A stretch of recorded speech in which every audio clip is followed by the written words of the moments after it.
నిన్న చూశాను, ఎంప్లాయీస్ని చూస్తే కడుపు నిండిపోయింది నాకు.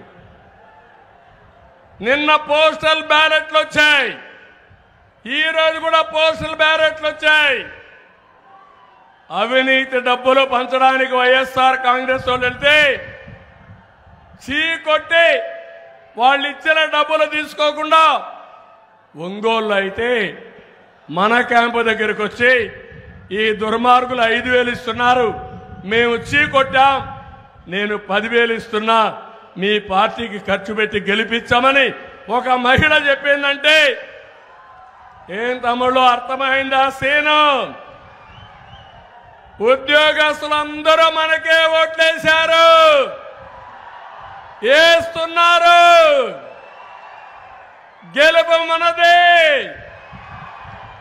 ఎన్ని వందల కోట్ల రూపాయలు ఖర్చు పెట్టినా సైకో నీ డబ్బులేం పనిచేది, అయిపోయింది, నీ సీన్ అయిపోయింది.